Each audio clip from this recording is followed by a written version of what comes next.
এই কোটা আন্দোলনকারীদের complete shutdown, আর তার ফলাফল আজকে এই অবস্থা।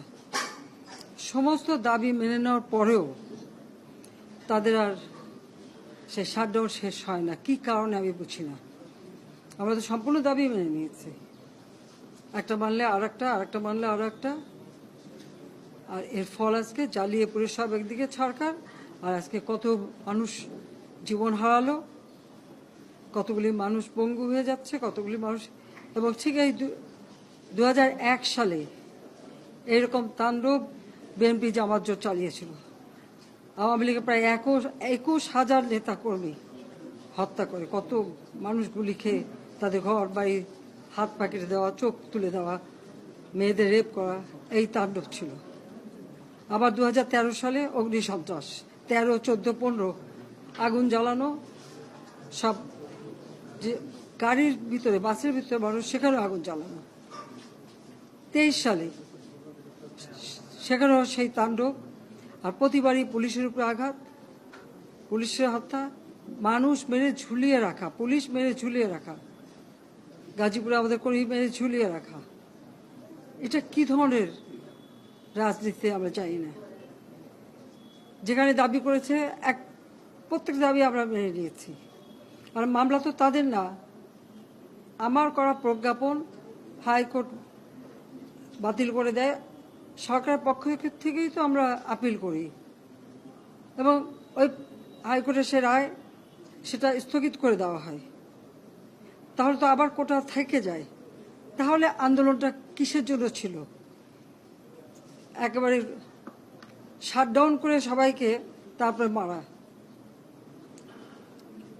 যে সমস্ত ঘটনা ঘটেছে আর যেভাবে মানুষগুলি ক্ষতিগ্রস্ত হয়েছে, আর যারা মারা গেছে আমি তাদের আত্মার মাগফিরাত কামনা করি, আর যারা এখন আহত তাদের সকলের চিকিৎসা সুষ্ঠুভাবে হচ্ছে। আমি আমাদের ডাক্তার, নার্স বা কর্মচারী সকলকে আমি আন্তরিক ধন্যবাদ জানাচ্ছি যে তারা দিন রাত অক্লান্ত পরিশ্রম করেছেন, এবং আমাদের স্বাস্থ্য মন্ত্রণালয় থেকে মন্ত্রী, প্রতিমন্ত্রী সহ আমাদের সকলে বারবার এদের দেখে গেছে এবং যা যা লাগে করে দিচ্ছে।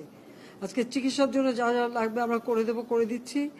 আর যারা পা হারিয়েছে বা হাত হারিয়েছে, আমরা কৃত্রিম পায়ের ব্যবস্থা করে দেব, যাতে তারা আবার সুস্থ মানুষের মতো চলতে পারে, নিজের কাজ করতে পারে। এবং এর মধ্যে একজন আবার প্রতিবন্ধীও, কাজে তার মা যাতে ভালোভাবে চলতে পারে।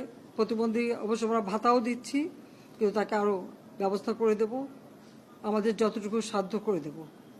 কিন্তু আমার দেশবাসীর কাছে আমি বিচার চাই, কি অপরাধটা কি করেছি যে এইভাবে, যেখানে আমি মানুষের ভাগ্য পরিবর্তনের কাজ করে যাচ্ছি, মানুষের জীবন মান উন্নয়ন করেছি। আজকে বাংলাদেশ সেই 2008-এর বাংলাদেশ আর 2024-এর বাংলাদেশ তো এক না। বাংলাদেশের মানুষের জীবন মান তো উন্নত হয়েছে। আমাদের অর্থনীতি আজকে কত কত উপরে উঠে গিয়েছিল, এবং এটা মনে হলো যে এটা আর কিছুই না। এটা আমাদের অর্থনীতিকে সম্পূর্ণ পঙ্গু করে দিয়ে বাংলাদেশকে আবার ভিক্ষুকের জাতি করে দেওয়া, এটাই বোধহয় এদের পিছনে ষড়যন্ত্র। সেটাই হচ্ছে সব থেকে দুঃখজনক, যে দিন রাত অক্লান্ত পরিশ্রম করে বাংলাদেশটাকে যখন একটা জায়গায় নিয়ে আসলাম, আজকে সেখানে দেখি এই একদিকে জ্বালাও পোড়াও সব কিছু। ঠিক যে প্রতিষ্ঠানগুলি মানুষের সেবা দেয়, আজকে মেট্রো রেলে চড়ে মানুষ কত অল্প সময়ের মধ্যে সময় বাঁচিয়ে কর্মস্থলে পৌঁছাতে পারতো, আবার ফিরতে পারতো। সেখানে ছাত্ররা, চাকরিজীবী, সাধারণ মানুষ সবাই তো যেতে পারতো। সেই স্টেশনগুলি পুড়িয়ে এখন ট্রাফিক জ্যাম, মানুষের কষ্ট। আমি তো কষ্ট লাঘব করেছি, কিন্তু যারা এইভাবে আগুন দিয়ে পুড়িয়ে মানুষের সে কষ্টে আবার ফেলে দিল, তাদের বিচার দেশের মানুষকে করতে হবে। আমি খালি সকলের সহযোগিতা চাই। আর এইভাবে মায়ের কোল খালি হোক এটা আমি চাই না, কারণ আমি তো বাবা মা সব হারিয়েছি। আমি তো জানি হারাবার ব্যথা কত কষ্ট, কিন্তু সেই কষ্ট বুকে নিয়ে তো ফিরে আসতে এদেশের মানুষের জন্য। এখানে আমার তো কোনো চাওয়া পাওয়া নাই। আমি তো আমাদের ছেলে মেয়ের জন্য কিছু করিনি, শুধু তাদের লেখাপড়া, নিজেরাই চাকরি করছে, নিজেরাই পড়েছে। আমি কতটুকু করতে পেরেছি, কিন্তু আমি দেশের মানুষের জন্য করেছি। আজকে অন্তত মানুষের ভাত কাপড়ের ব্যবস্থা, চিকিৎসার ব্যবস্থা, তাদের কাজের সংস্থা সবই তো করে দিচ্ছিলাম।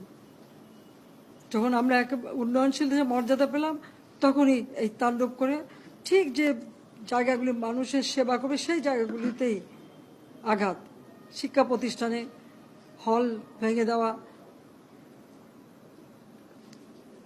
সবচেয়ে দুর্ভাগ্য যে ভিসির বাড়িতে আগুন দেওয়া।